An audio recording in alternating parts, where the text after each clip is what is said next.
I want to take you back to where we started. Yes. That 9-year-old Dan, after you've been through all this and the experience that life has taught you, if you could speak to that 9-year-old Dan, what would you tell him? The one who went to the kitchen and couldn't find anything for himself. I say, well done. Go out, ask for what you want to do, and learn. Learn from others. Learn from others. Challenges give you opportunities to grow and get better, because from there I learned. And my transitions later were because I did not just sit back and complain and cry about it. I did something about it. What can I do about it? With the situation.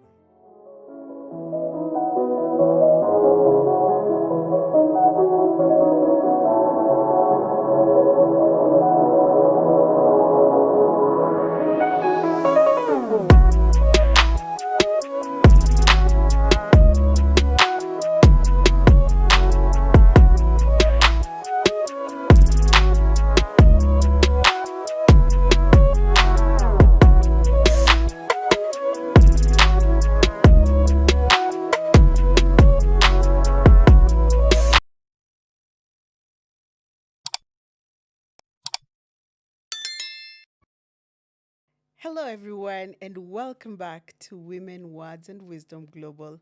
I'm your host, Imani Mwaura.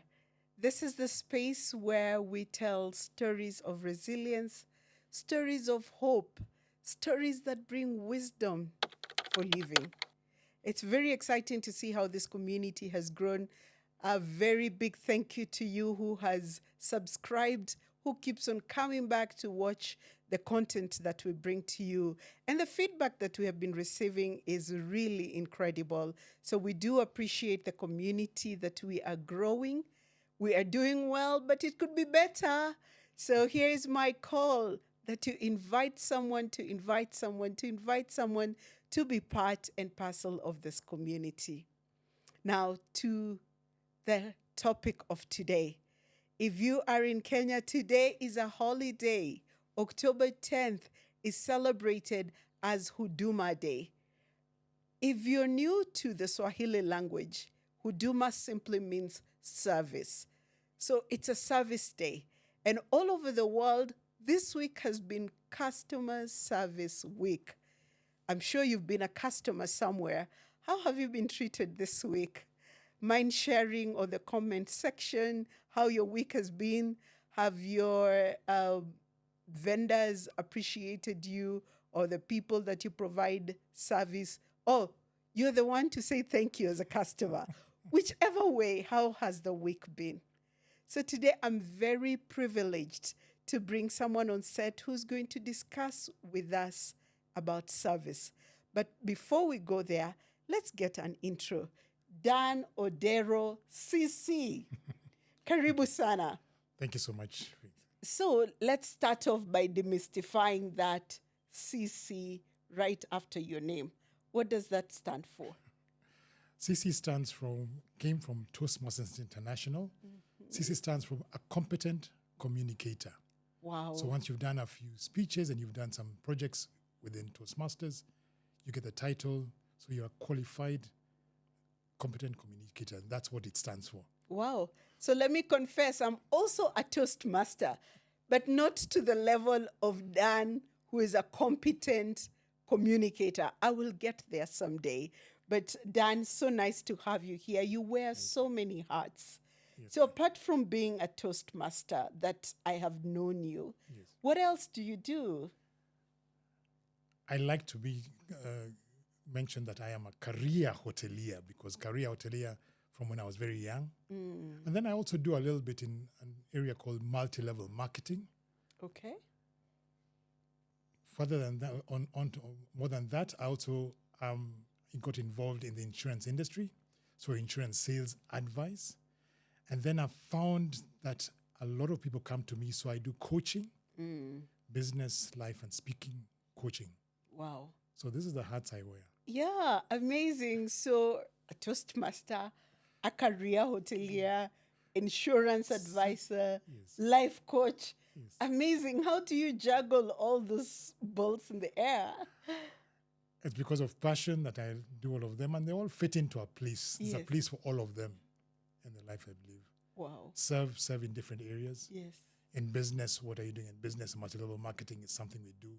What more do we do besides what we actually have working? And then insurance is an important field that is very unused. I mean, 3% penetration, and it's important. And when you begin to learn the importance of it, it becomes something that we can do. Yeah. And then life coaching, people are unsure of where they're going in life. How do you guide them along? So from the lessons I've learned, I have found that I can share with others and help them. And I've helped quite a number of people, thankfully. Wow, that's Yes. amazing. We're in for a good treat today. Dan, we're talking about service today. Yes. Let me narrow down to that. How did this start for you? What intrigued you to really have a keen eye on service? And it's one of the things that you also do very passionately. Interestingly enough, it starts way when I was a child, and it's stuck in my mind when I was 9 years old. I was hungry, and I was asking to have some meal, and I asked the maid, I am hungry. It was 9 in the morning, and she said, 9 in the morning, you have to wait until lunchtime. Oh, my. But I thought I would die. I said, if I don't get something now, I will die. You know, when you're at home as a child and you've been playing around, and I said, I need something to eat. And she said, okay, if you want something to eat, go to the kitchen and help yourself. And I went to the kitchen and I found nothing. Oh, my. Nothing in the eyes of a 9-year-old, because there was meat and there was rice and there was eggs, but they were not cooked, and they didn't, so there was nothing for me. Yeah. But from that time, I decided I will never be caught in a situation where I'm held hostage, where I cannot help myself. So I began to learn how to, first of all, bake cakes. So I started baking, I started cooking. 10 years later, after I left high school, the first place I went to was an internship. I got an internship in a hotel. Lillian Towers, at that time, was run by the Intercontinental Group Hotels. Okay. I went in for internship, and they offered me internship at no pay. So you have to be very passionate, because they told me 3 months, come in for 3 months, but you're paying you nothing. Just come and learn. And I was happy to come and learn. After 3 months, I asked for an extension, and I did 2 more months. And after that, I was in the hotel for about a year, but now being paid and working in the hotel. Yeah. My training came from there as I trained. And I was as a trainee, there were students coming from the hotel schools. And it's funny, when you are a trainee, the people who work use you more. So you do all the work. So when they find someone else coming to train there, they say, you done train the others. Yes. So I also learned how to be a trainer there. Yeah. But that's my love for hotels started there. Wow. 1990, Lillian Towers. Interesting. I'm still stuck at 9 years and hungry, and you find nothing. Yes. You find nothing. And you're very right. There could be everything there, but there's really nothing for you. And this took you 10 years later, you found yourself at that hotel. Yeah. And your internship journey begins. Yes.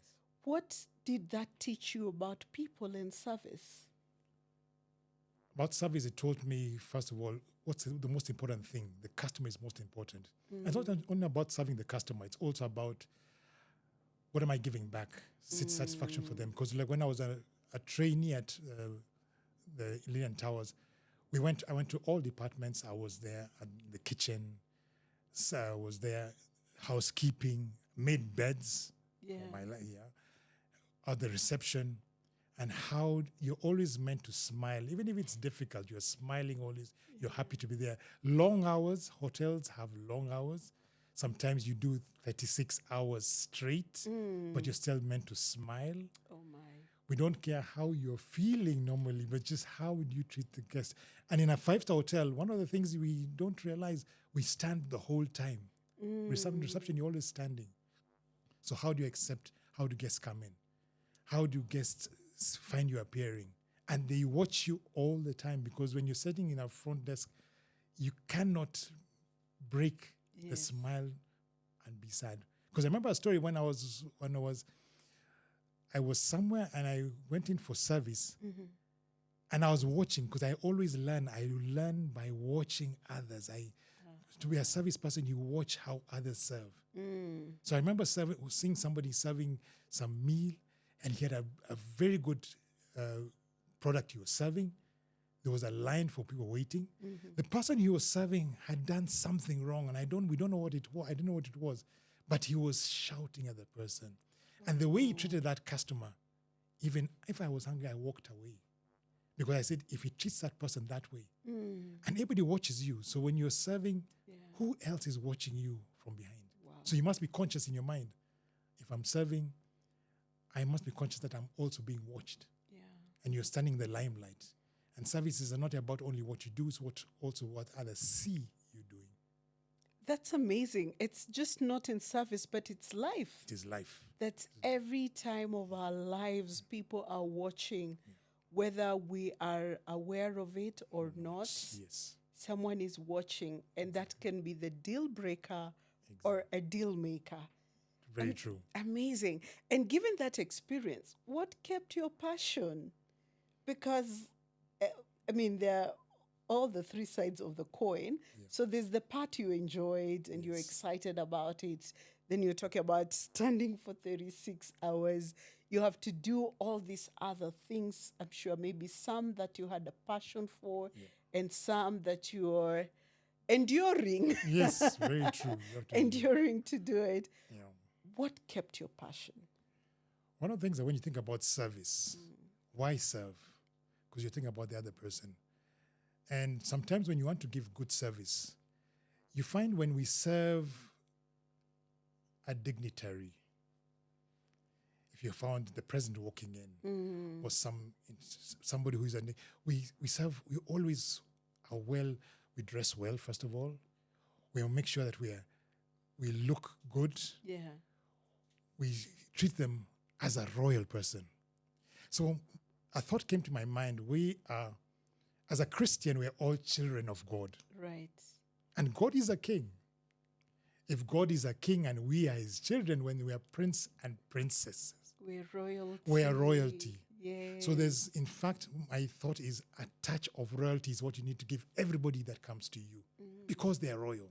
However they appear, they're still royal. So how would I treat a king? And that's how I treat everybody that comes to me. Wow. In fact, some people start saying, we normally know that when you go to a hotel and you're not a Mzungu or a white person, you're not treated as well, because probably because of what people say that a white person gives better tips or somebody else. But I said, I don't care. As long as you come into my space and I'm serving you, I treat you as royalty. Wow. So everybody, and that for me covers everybody. I treat everybody well. Now, sometimes we forget. We think only about the customer who walks in. What about the people around you? Your co-workers, the person who serves to you also. How do you treat them? Yeah. That's also important. Yeah. So the person next to you is someone who is the person who brings you your stock, the person who you're working with, the person who is cleaning, the person who provides service. How do you treat them? Everybody has to be treated well. Yeah. So it's not a matter of just the customer who walks in who's paying you for it. The person you work with also is important to treat as well. I love that, Dan, that we are all children of God, and so we are royalties.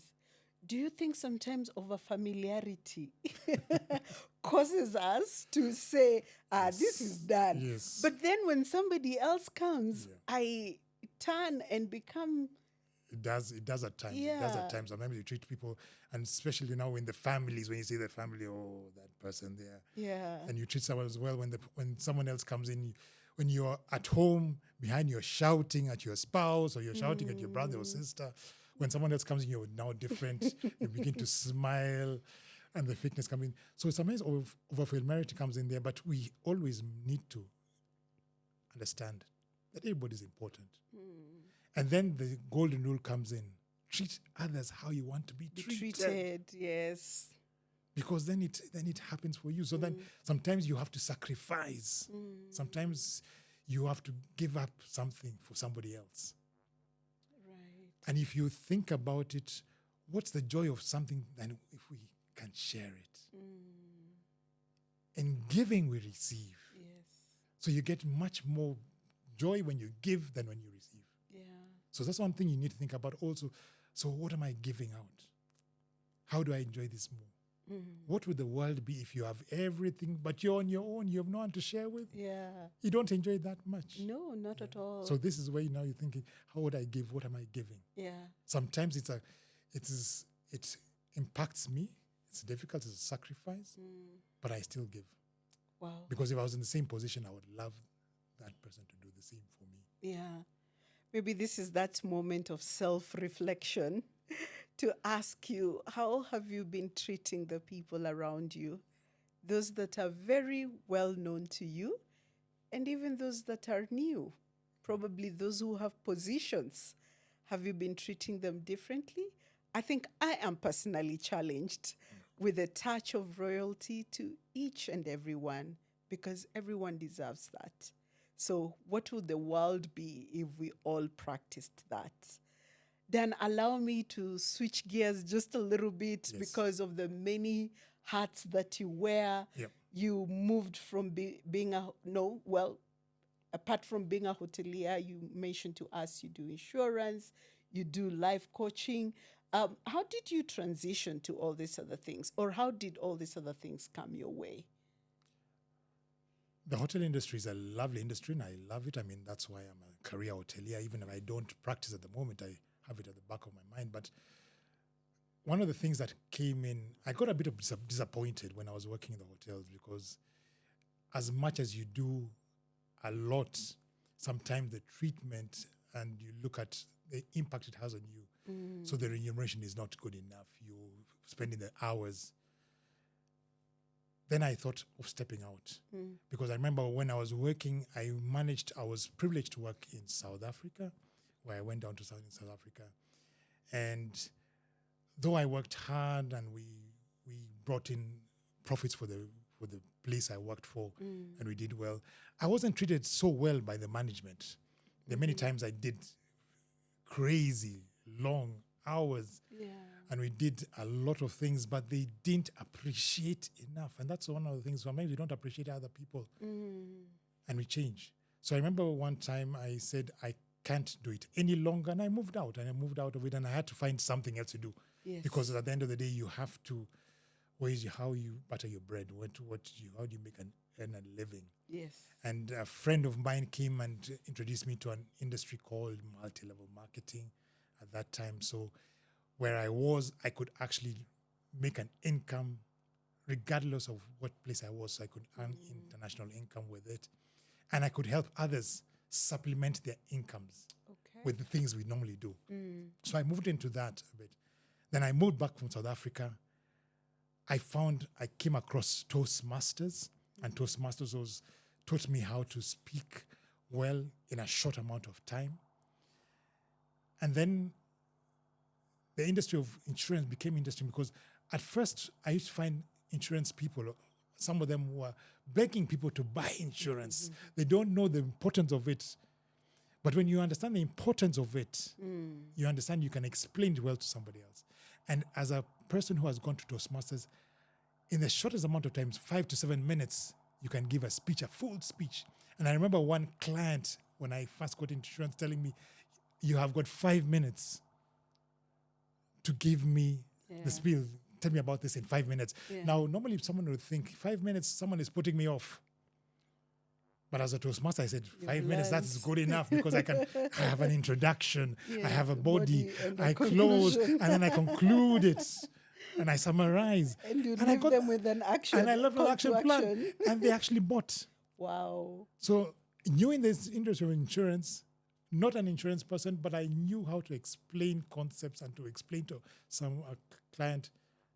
And I began to enjoy, because I saw the importance of it to other people. So it's, how do I serve my clients? What do people need? They need to insure. So I started explaining. So I got into industry, and that's how I moved out of there. So multi-level marketing, I got into insurance. And as I'm doing that, I find people asking me, you have transitioned, you are a hotelier first. How come you're in a different industry? I found some people, sometimes their careers are ending. Something changes. You have to look for a different thing. What do you look for? And I have a lot of other people change into different careers. So I got into then coaching. Coaching. And then life coaching, what is life? What's the meaning of life? Sometimes you're busy working and you come to an area where you start thinking, what is all this about? And people help you to reflect, to look back. Some of the lessons I learned, I could actually impart some of the lessons I learned. And I found I helped quite a bit of people, a number of people. And some of them, when I started life coaching, I don't charge. I never charge for it. I don't charge for life coaching. Now I need to do it because when the time becomes when you have to manage your time. Yes, you have to say someone who pays for that time then comes in. But that's the thing. How do I help other people be better than they are? And I always see the best in people. As I said, we're all children of God. We have a great potential. And I like looking, and with Toastmasters, I look at people and I see the potential where they can go. So I see for them and then help them to see what they can do for themselves. Wow. So that's what a coach does. Sees ahead, looks at what you have. What are the things you can put together? What things can you do better? And help them do better. Dan, I'm very impressed by the transitions that you've had in life. Actually, I feel like in every stage you've reinvented yourself to be able to still live and do what you were called to do, no matter what the circumstance has been. And I'm hearing people at the center of it in every stage. When you talk about insurance, it's people. Life coaching, it's people. Hotelier, it's people. And in all these services in it. Yes, because in fact, you start thinking about it. Someone thought about it when I said, and some people are stuck in a career and they think, this is what I can do. But the bottom line is, how do I serve? Service is the bottom line. So if you can find how I serve, then you get better. And I learned one lesson I learned when I was in the hotels. When I first got in there, I was in the kitchen and I was just learning to cook. I was 19 years old. And then I went into a 5-star hotel kitchen. And one thing that struck me, they brought back potatoes from the restaurant and I was told to wash the potatoes in a sink. And I thought, excuse me, you wash dishes in a sink, not potatoes in a sink. But they say they wash it off and redo it and fry them again and send them back as something else. So you can reuse the dish as something else. And the potato and I said, this is interesting. And then the potatoes came back again after that. And then they mashed them and took. So I said, but the lesson came in the potato. The potato reinvents itself into different things. If you want to make chips, you have to boil potatoes in hot water because if you boil them in soft water, they're too soft, they cannot make chips. But when that happens, the chef doesn't say, oh no, he says, no, if this is too soft, we can remake it into bangers and mash. Wow. So you can redo yourself into different things. And the potato had something I learned from that. How do you change where you are to a different thing? Potatoes even make vodka nowadays. So okay. What other vegetable does this many things? So when something goes wrong or doesn't go as you have planned it, what do you do differently? If you had said I had a dish of French fries and I wanted fries, and then it didn't happen, you said no, I can still do something else and I still bring out a good dish. So you change your life throws you a spanner in the works. Something didn't go wrong. What can I do differently? And that's how about life. We have to reinvent ourselves. So I tell people, be a potato. There are so many things you can do with it. Yes. Be a potato. Let's stick there for a little bit because there's probably someone watching us and they're feeling stuck. And they're not ready to reinvent themselves. Actually, reinventing yourself is not that easy. No, it's not. Changing this from French fries to mashed potatoes or whatever. So let's stick there just a little bit about being a potato and being able to reinvent yourself. What wisdom can you give someone, 1 or 2 tips that can really, really help them in that transition phase? Because someone feels stuck. How do I change into another form? All I've known is hotelier. Yeah. all my life. Yeah. How do I just change to become an insurance agent? That was a challenge, because a challenge when, remember, there's a time when the industry went down during COVID and people lost jobs. And many people, I've seen people who say, this is what I am, this is all I do. But as human beings, we can do different things. We have different interests. We have many interests that we can change to. If you're a lawyer, you can also, I have seen some lawyers who are also doctors, Yes. and then they change to something else. Look at the span of life that we have. A lot of people say that 60, we start retiring, we're easing down, we're closing off because I've done all I can do. You can do more. You can do a lot more. You can change into something different. You can help in exercising. You can say, now I change to that. I can help in treating others. So you say, I got sick. How do I learn about medicine? Yeah. How many people have learned? They were first probably a doctor. They were not a doctor. They were a teacher. He became a doctor, became a lawyer, and they can do all those things. One of the things is, what can I do to serve? Because when you think about serving, you think about business. Business is, what can I deliver to somebody else? What is there that I can deliver? Find a need and fill it. And there are many needs that we have. People have got needs. They have got needs for things they want to do, things they want to find solutions to, and we found needs. When COVID happened, a lot of people, some people lost jobs. Some people said that life was over. But some people reinvented themselves. True. Because of COVID, we at Toastmasters who are doing presentations, physical presentations, went online. When we went online, we now started exploring the whole world. Nowadays, we can be in Kenya at one point. Yes. The next point, I'm in South Africa. The next point, I'm in Wisconsin. The next point, I'm in Australia. Yeah. And we do business. You can be sitting in Kenya and doing business with somebody in Singapore and still earn money. Yeah. How many people in their homes lost a job but are still busy and they work from home? How many mothers have come out? My mother, I have my child there. I cannot take my child to work. What can I do in the home? Yeah. What things can I offer? I can be an administrator's assistant, and I offer services that way. And some people have got very busy with it. A few people who now were able to change became very wealthy during COVID. Yes. Some people became very Yes. wealthy, were doing very well, and were helping others who could not do the same. And it takes me back quickly to something I saw when I entered an Uber. There was an Uber I went into, and when the driver was very engaging. And only after he mentioned it, I noticed that the driver had one of his hand was cut off. Oh. And he was driving. And he was driving a manual car, by the way. It wasn't an automatic. But he did not complain about it. He was only when I walked out did I realize his hand, he only had one hand. But he still did a lot with it.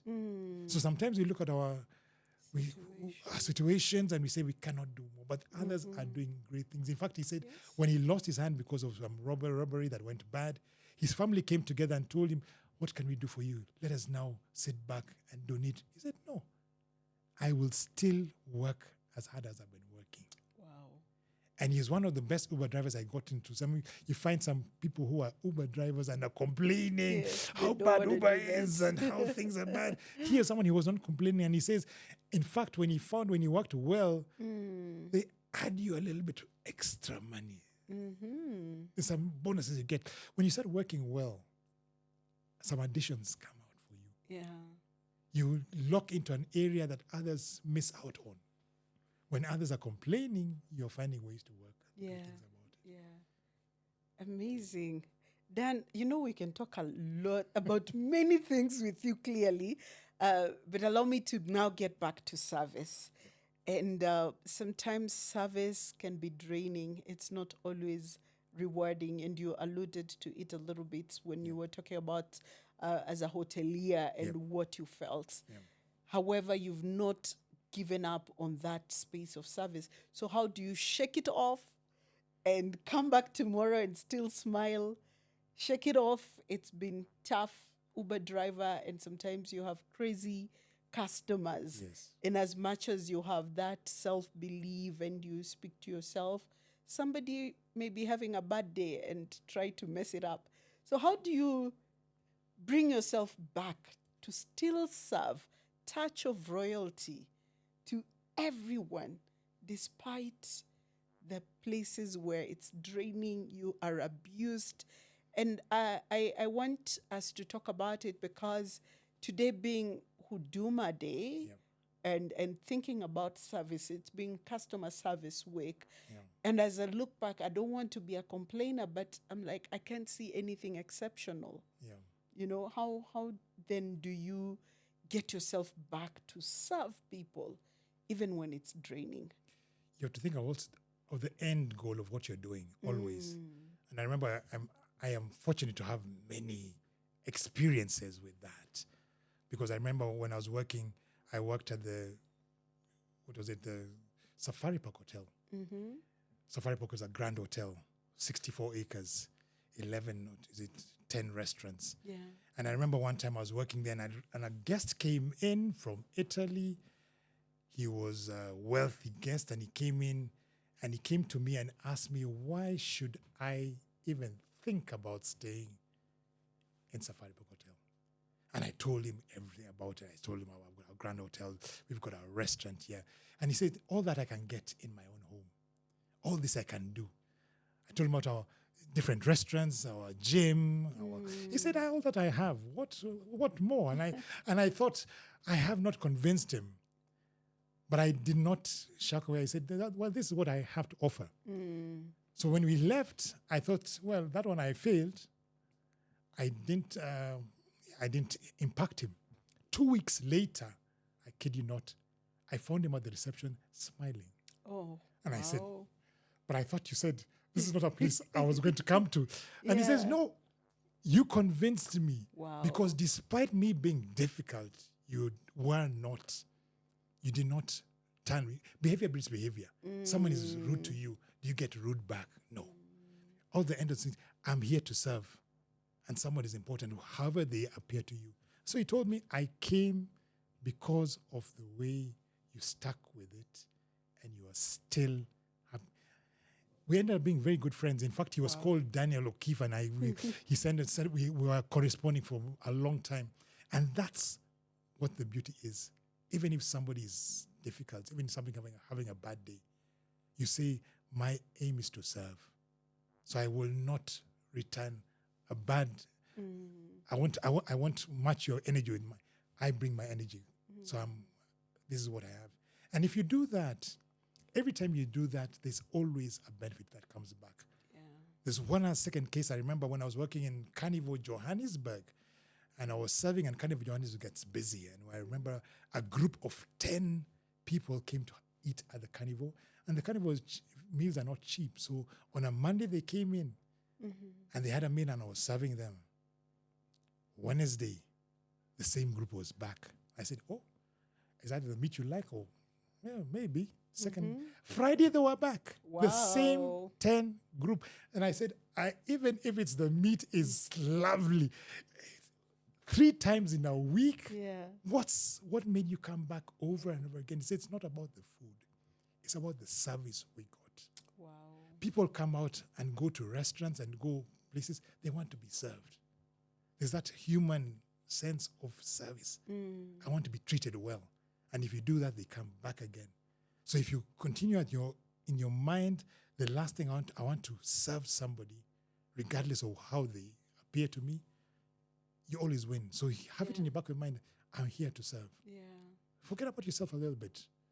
And then you find the satisfaction. Yeah. Because they come back and say, thank you. Yeah.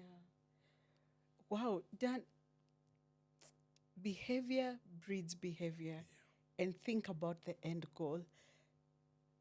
Our community, when I look at how we treat each other on the roads, on the streets, you know, even in families, I think many times we forget that. I don't know how else you can put that. Behavior breeds behavior. That one has hit home here. And think about the end goal. Yeah. You know, because not every time people will be courtiers on the roads. You know, when I look, just to mention our matatus and everything, Yes. when you find that courteous driver, Yeah.